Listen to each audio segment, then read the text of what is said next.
Welcome to Running the Table, the podcast where we run through everything on the table in the world of college basketball. The madness is underway and the first round is in the books with plenty of exciting games to talk about. But without further ado, let's run it. Second round on our way, the first round in the books with the first few days in, and got off to a little bit of a rough start for us, but we were able to turn some things around. Where we are currently at in the standings, we have Drew just barely in the lead with 23 and 9 in this first round predictions, and me just one game behind because I really trusted the Furman Paladins at 22 and 10. Honestly, didn't feel like we did as good as we ended up doing, but No, that's second part of the second day crazy ended thing. strongly for us. Yeah, so after the end of the first day, we ended 10 and 6, and I specifically sent a text to you where it's like, dude, we don't know anything. We really felt like we didn't know anything, but we went really strong, 13 and 3 and 12 and 4 in the second day apiece, and that really turned it around for us. Just a lot of the craziness of the first day, I guess, really got to our heads where it was like, whatever we thought we knew, throw it out the window. But we're good. We're good. We're good. We're good. For me specifically, it was the games that I was confident in were the games that didn't go Yeah. my way, and that made me feel really casual. I felt like a major casual in that one. But we're on to the second round, and quite frankly, we're in Dude, we're pretty good chilling. spots. We're in We're pretty good good. spots for now. So starting in the East region, the one seed Duke barely moves on after a crazy scare with Siena to face the number nine seed TCU Horned Frogs. It's gonna be it. I want to say it's going to be interesting, but I personally think that Duke got their wake-up call in the first game, and TCU, I mean, they won a very close game. Congrats to them for grinding it out. But Duke's not going to overlook TCU after that first game. Give me the Blue Devils. Yeah, I also have Duke in this game. Some people say that Duke got really lucky. Yeah, Duke did get really lucky that Siena only played their five starters the entire game, and then the middle of the second half, they ran out of gas. Yeah. And with TCU in their first round victory over Ohio State, we saw both the Jekyll and the Hyde of this Horned Frogs team, where they played really, really well in stretches, and then there were stretches where they absolutely crapped the bed and played like they didn't even belong in the tournament. And that's kind of what you get from TCU. I trust the inconsistency for a round, but not going forward. So And not against Duke. I'm no, sorry. 100%. This Duke team it's just as good as we thought they were. Don't think that they're going to be an exit in this round. They're moving on. They just got blitzed, and literally the I forgot who it was at the halftime interview literally said we thought this was going to be a cakewalk, which is a wild thing to admit on national television. But Well, they were what, 30.5 point favorites or something like that. they certainly overlooked them, and they learned their lesson, and they came out on top. But moving to the second matchup, you've got the number five seed St. John's against the number four seed Kansas. St. John's had a much more convincing first round game. They jumped on Northern Iowa very quickly and just kind of maintained that momentum throughout the course of the game. Looked like Kansas was going to be on that same track against Cal Baptist, but then all of a sudden Dominique Daniels and the Lancers came storming back to make this a real interesting one late. For me personally, when I look at this matchup between the 4-5, I like both of these teams. St. John's may have looked better coming into this game, but I'm still going to trust the guards of Kansas over St. John's in this one to be able to lift them to the next level. As much as St. John's had a better first round performance, guard play still wins in March, and I trust the backcourt of Kansas and Bill Self. So that's where you and I differ. I actually like the front court of St. John's. I think their win was convincing enough. And with the up and downs that we have seen of Kansas, I think it really exemplified itself in that game where they thought they had it in hand, but it ended up being a 6 point victory because they let Cal Baptist go right back into it and where it got interesting in the end. Now, Kansas isn't going to be able to do that against a team as good and as talented as St. John's. And I think this is a matchup of great coaches, Rick Oh yeah, Pitino and Bill Self. So historical coaches. it's going to be a chess match between two minds. I just like the Johnnies in this matchup. And I totally get that. I think when it comes down to it, I think Kansas won't have a reason or won't have the feeling to step off the gas like they did against Cal Baptist. I think they're going to be, balls to the wall all 40 minutes. So we'll see how that one goes, but I do envision that being a very highly contested game. But moving on to the next matchup, you've got the 3 seed versus the 6. The Louisville Cardinals did end up holding off USF after USF had a really, really bad start, but came storming back to try to make that one interesting late. And the 3 seed Michigan State Spartans really just took it to North Dakota State. As I said, I thought North Dakota State was pretty mid. They looked pretty mid. But Michigan State moves on very easily. In this matchup, big thing to note is that Louisville will not get Michael Brown Jr. back. He is still confirmed to be out for the second round. Now, clearly, their offense didn't really suffer too horribly. They still had 83 points. But they're going to be in a much different situation facing up with a very strong defense in Michigan State, as well as a very strong front court and rebounding that Louisville is certainly not have a strength in. And I think they're going to struggle to, really out rebound and deal with some of Michigan State's defense and physicality. Give me the Spartans to move on. Yeah, I'm pretty stubborn. I don't think South Florida lost as much as they ran out of time. I think if they had another minute or two, they would have completed the comeback and beat Louisville. I'm sticking with the Louisville fraud take. I will not move off of it.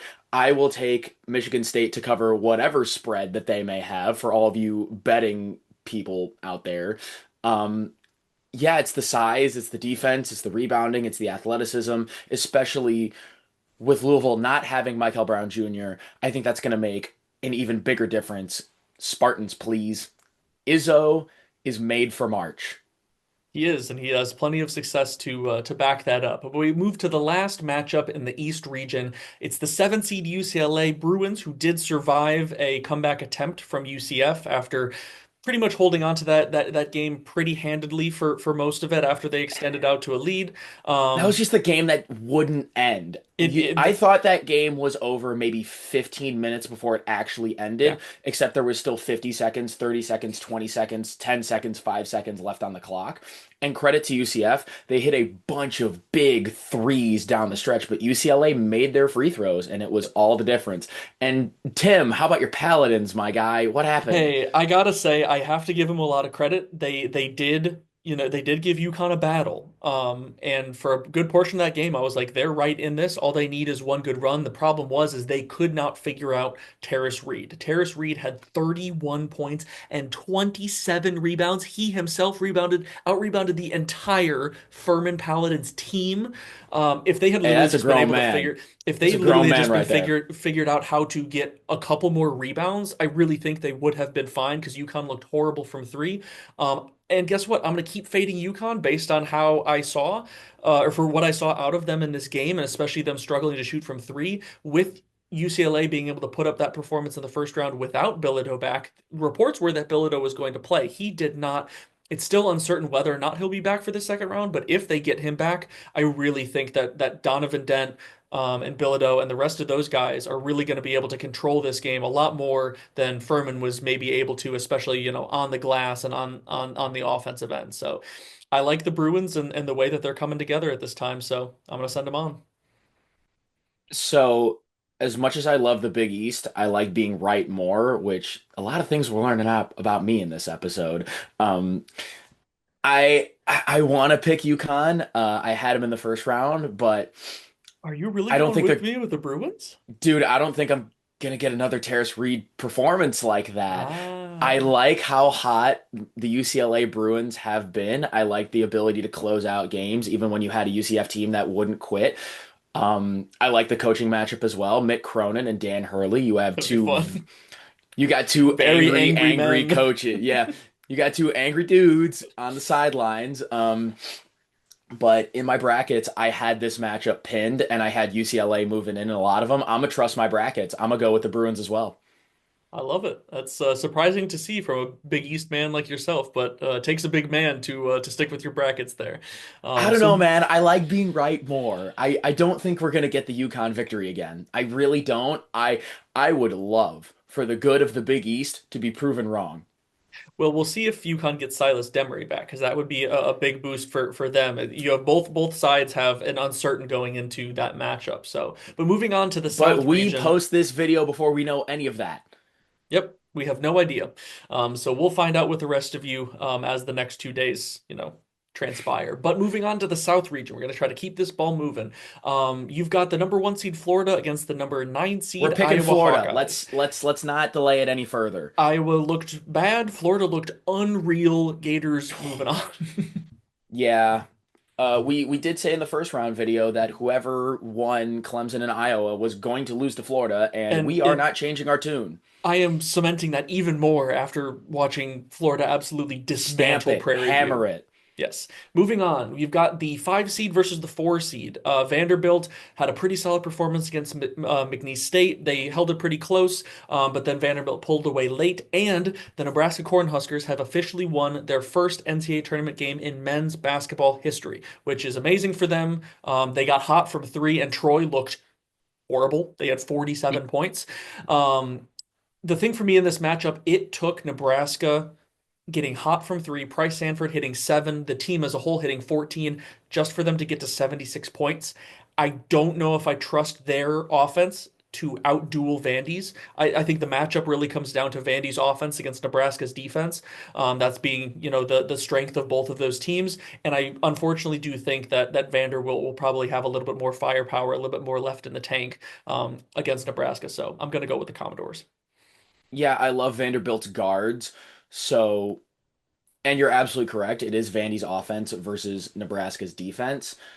I understand how good Nebraska looked against Troy, but Troy was I not think it was up for the more of Troy task. looking bad. Like, yes, Correct. Nebraska hit a ton of threes, but it felt like it was more of Troy just not figuring out what they could possibly do against that defense to even make it competitive. Yeah, at this point in time, we can't take too much from the first round games. It's more so about what they've done up to this point.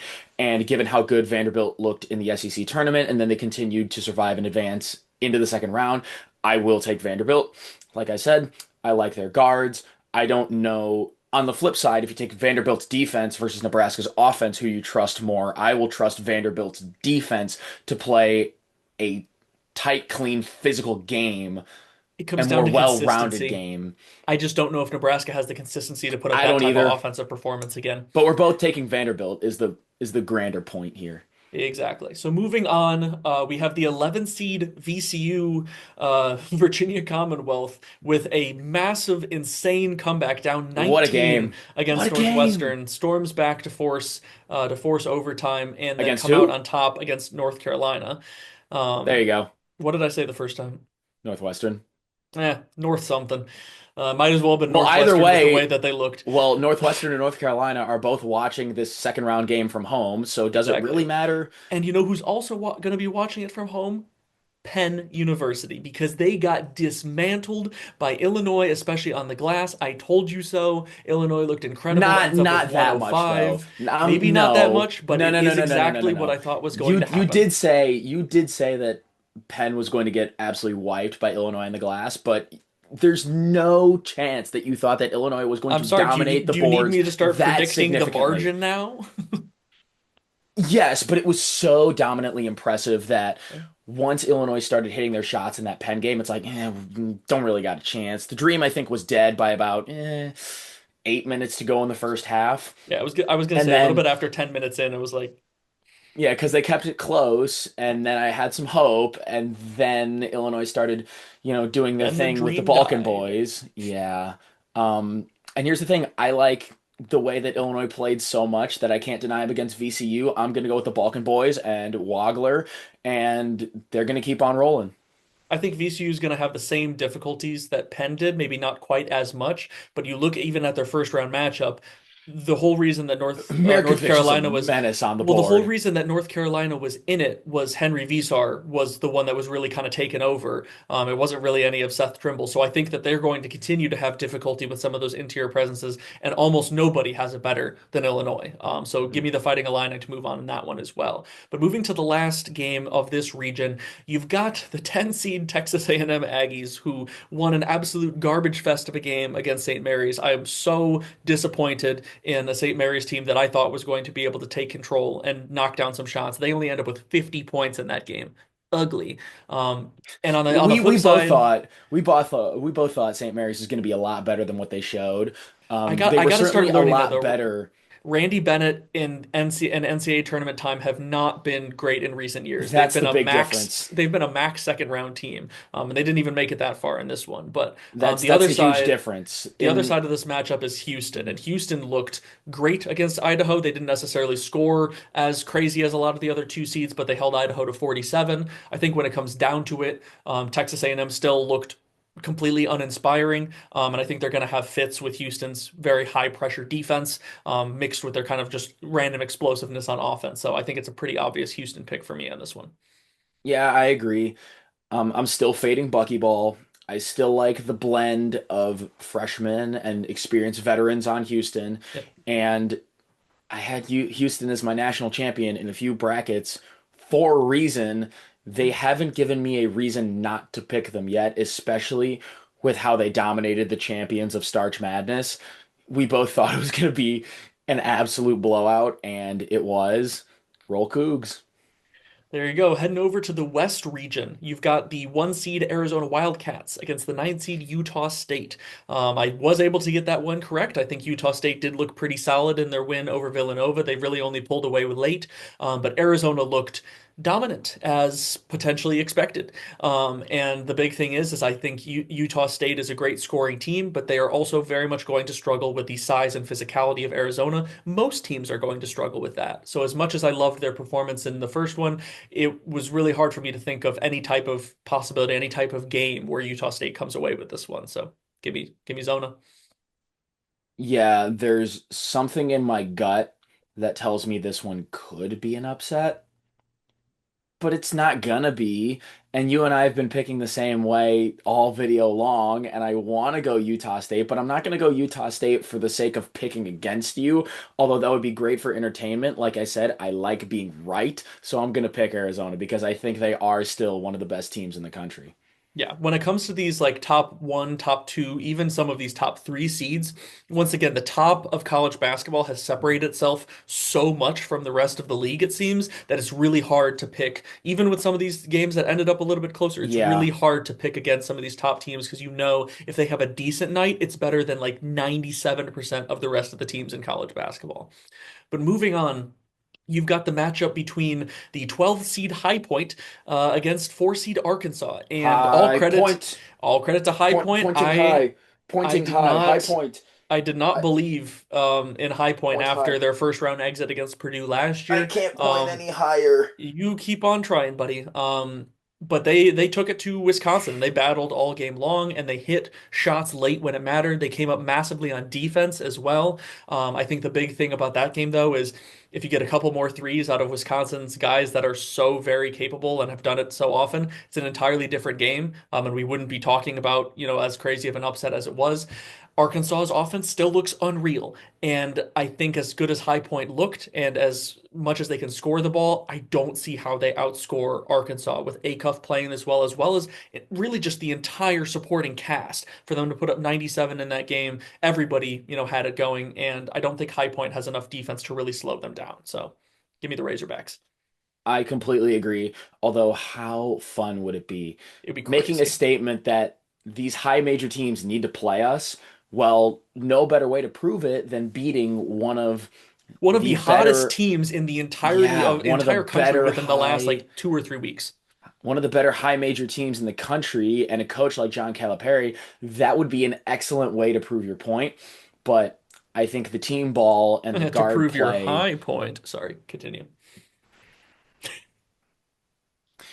Boo! Bad I joke gotta is get him. I bad. gotta get him in when I see the opportunity. No, you don't. You don't, but you did. And yeah, And we're still gonna Arkansas, keep the ball moving, not the bar moving. Bar Arkansas, stays put. please. Arkansas, moving on. You have the number 11 seed Texas Longhorns, who upset 6 seed BYU, take on the 3 seed Gonzaga Bulldogs. I was pretty impressed with Texas. I really thought that BYU was going to have a lot more success on the offensive end. I think the biggest thing was it was AJ Debonsa and no one else, as opposed to AJ Debonsa, Rob Wright, and maybe some other help.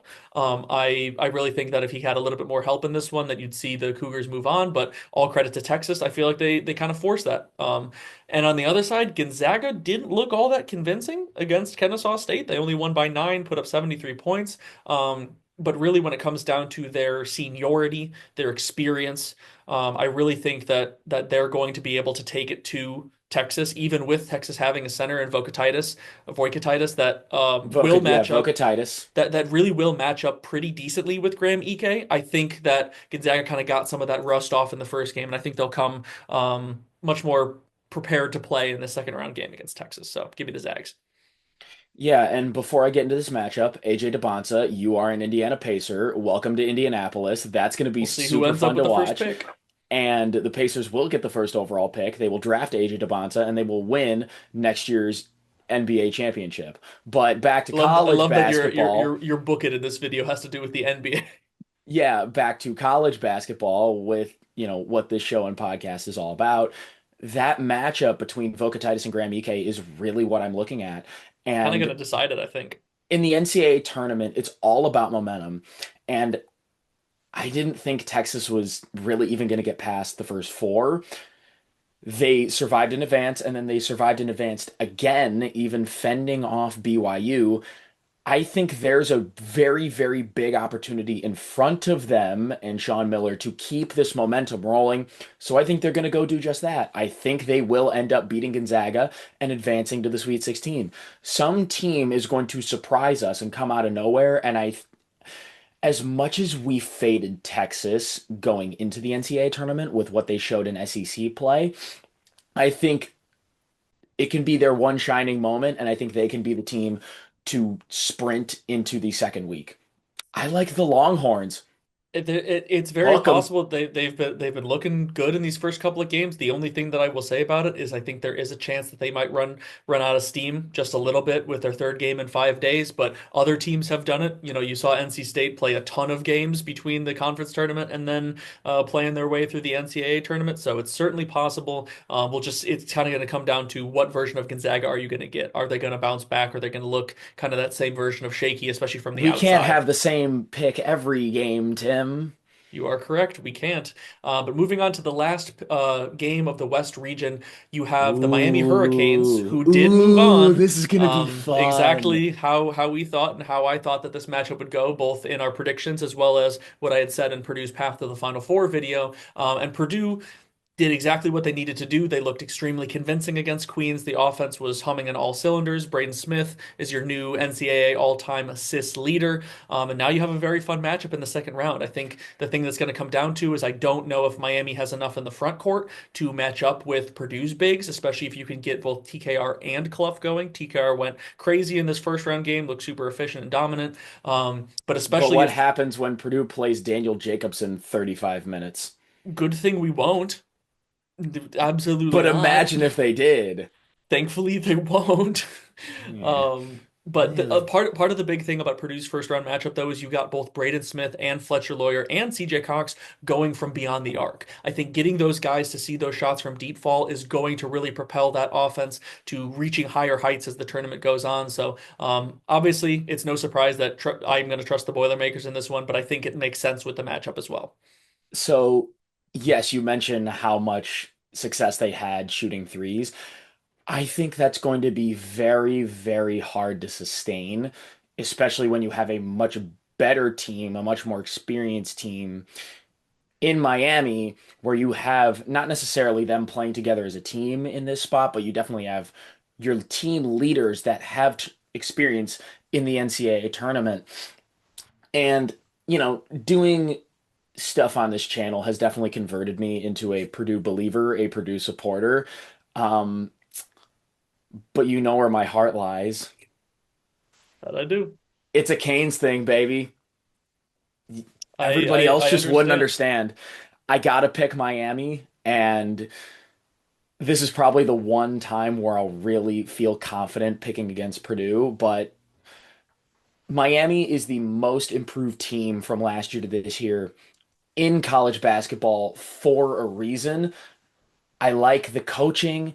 I still like all the things that propelled them over Mizzou. The challenge is just going to be a lot tougher because this Purdue team is really, really good. This Purdue team is much better than the down stretches that they showed in February and in early March. This Purdue team is closer to the team that won the Big Ten tournament and started the season number one overall. So And this is started going to the be, season 17-1. That's the other thing this that a lot is, of people forget. yeah, this is going to be a street fight. You can't tiptoe into a street fight, but I think Miami is more than capable of coming out on top. It's just you're just going to have to throw your best punch.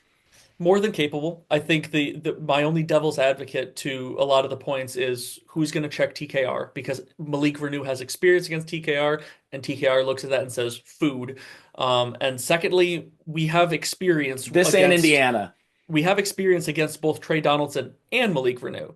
All of most of Purdue's core knows those two guys very well. So I think when it comes But down the to it, inverse we is have also the true. sure, but neither of those guys had a ton of experience against Purdue or a ton of Success. success against Purdue, other than Trey Donaldson a little bit with Michigan. Why not Um, now? but you never Doesn't know. matter what you did in the past. All that matters is that matchup on Sunday. Yes, indeed. And moving to our last region, the Midwest. Speaking of Michigan, Michigan as the number one seed will take on the nine seed with the St. Louis Billikens. St. Louis looked incredible. I give them all the credit in the world. I did not think they were going to be able to torch Georgia like that, Yeah, I but was they wrong. looked We were wrong. insane. All credit I'm to big them. enough to say it. Yes, they looked incredible, and I did not see that coming. But the problem is I don't think that they are going to have the same success against the size and athleticism of Michigan's front court. They were able to take advantage of some of, everything that Georgia had going, but Michigan is a different beast on defense and even on offense because who's going to guard a Mara? I have no idea. Give me Michigan. That's an excellent question.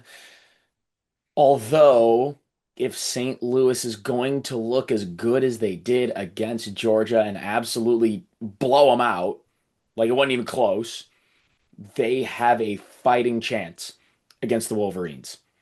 No, they absolutely do. It's going to take a crazy offensive performance. It's going to take a Wisconsin-esque performance where you don't have answers for them on defense, but you just score the ball so well to keep up You're with them. talking Wisconsin and Mackey, right?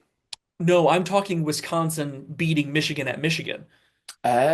In that Oh. game, they just outshot Michigan. They made like 16, 15 or 16 threes and were just able to beat them like 90 to 87 or something like that. That's the Oh, type of now you're performance. oh, you're making me rethink things because that is St. Louis's offense. They are efficient. They do shoot it really well. But that's what it's going to take. Anything short of that, and I think that Michigan with their athletes is just going to out athlete St. Louis across the board because with the defensive prowess of Lendeborg on the wing at 6'9", with the size that they have down low, the rim protection, Robbie Avila is really going to have to make his money outside because I don't think he's going to have that much success inside on Mara. There's just going to Yeah, be a lot of things that have to go hail to very the victors. specifically correct. So I'm still going with the Wolverines. Yeah, I'll agree with you on that. Hail to the victors, the champions of the West. Although, what region are they in again? The Not the Midwest. Ah, but that's not how their fight song goes. And they won't be champions of the Midwest quite yet. They'll just be moving on to the second week. Indeed. Next matchup you have here is the 5 seed Texas Tech Red Raiders against the 4 seed Alabama Crimson Tide. Hofstra did put up a bit of a fight for a while, but they lost steam and Alabama just kind of took over. They had enough, shooting from the outside even without Aiden Holloway, who they will continue to be without as the tournament goes on. And on the flip side, Yeah, he's not coming back. Texas Tech handled Akron very well. Pretty much exactly what I expected to happen because Akron is solid, but they just haven't played up to those same type of heights against high major opponents. It's really these two games went almost identically. You have 91 to 71 and 90 to 70, and both teams that won also play extremely similarly. You're going to have star versus star. You're going to have supporting cast that shoots a lot of threes versus supporting cast that shoots a lot of threes. It's just going to come down to who makes more. And I'm going to trust the Red Raiders. I love Christian Anderson. I love Donovan Atwell and their supporting cast. I think they've shown a little bit more consistency and they've had more time to sort of perfect their approach without their secondary guy, and JT Toppin, than Alabama's had trying to figure out, what they look like without Aiden Holloway. So give me the Red Raiders to move on. Yeah, I do too. And this was kind of how I saw it playing out, where Alabama was going to not sprint past Hofstra because, like you and I said in the first round video, this is one that I was going back and forth on for a while. But even with Texas Tech being depleted and being without JT Toppin, they have had more time to adjust, find their star, find their shooters, find their supporting cast, and I like them to go on to the Sweet 16. Yeah, they looked pretty darn good, and it's really just going to come down to, honestly, I think it's honestly going to come down more to star versus star because it's whichever star between Phylon and Anderson has a better game, I think is going to really elevate and motivate that team to really come out ahead. I actually like LeBaron Philon as the better star, believe it or not. But I Recently and don't, consistency wise, I don't blame you, but Christian Anderson can go insane if he gets yeah, hot. LeBaron Philon is going to be a lottery pick, but as far as the better team as to where they're at right now and to where they're headed, I like the Raiders. Yeah, it'll be very interesting for sure. That's going to be a crazy one to watch. But The moving into Raiders. moving into our last two matchups, you've got the 6 seed Tennessee Volunteers against the 3 seed Virginia Cavaliers. Virginia didn't look all that great against Wright State, but some of that I think was Wright State just kind of impressing me more than I thought they were going to. Virginia still ends up with 82 points, but they win by 9. And on the flip side, Tennessee looked very solid. They started off a little bit slow, but then Miami really cooled off their hot shooting that they had in the first couple of minutes, and Tennessee just kind of took over with their size and rebounding that Miami really had no answer for. In this matchup, though, honestly, I think I'm going to give it to the Cavaliers to bounce back. I think that they still have, the overall advantage between the defense and experience and some of those guys, with DeRidder and on the offensive end, as good as Tennessee looked, I think that they really took advantage of a Miami team that just wasn't prepared physically for that matchup, and I think Virginia will be. Yeah, I don't trust Rick Barnes' team all that much. I think it was very clear that Tennessee was the better team against Miami of Ohio, even though Miami of Ohio was an incredible story. And let's not be sad that it's over. Let's be happy that it happened It because was what so an fun to watch. incredible ride it was. And I think we need to just take a second to give them all the flowers in the world.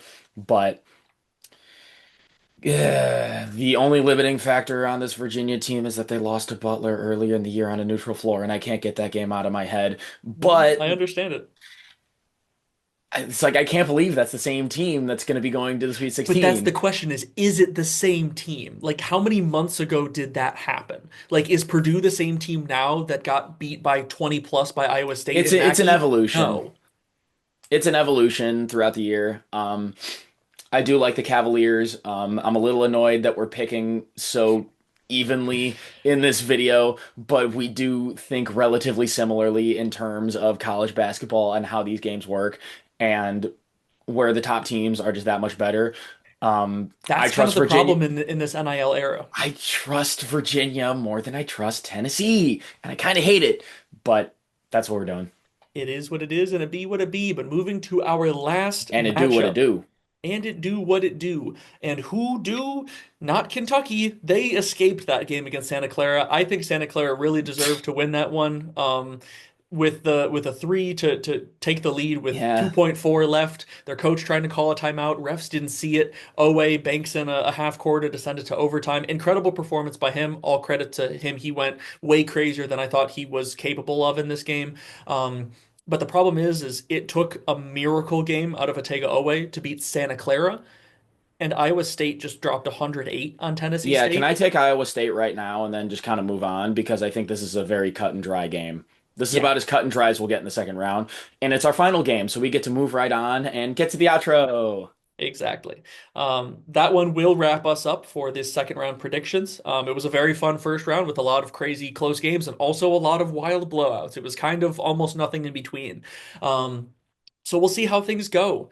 But that's all I've got for today. We have our late nights so that you can have your content as we head straight into the second round. Keep an eye out for more recaps and more predictions because, as you know, we sleep in May. But if you want more from us, like, comment, and subscribe. And until next time, we're out.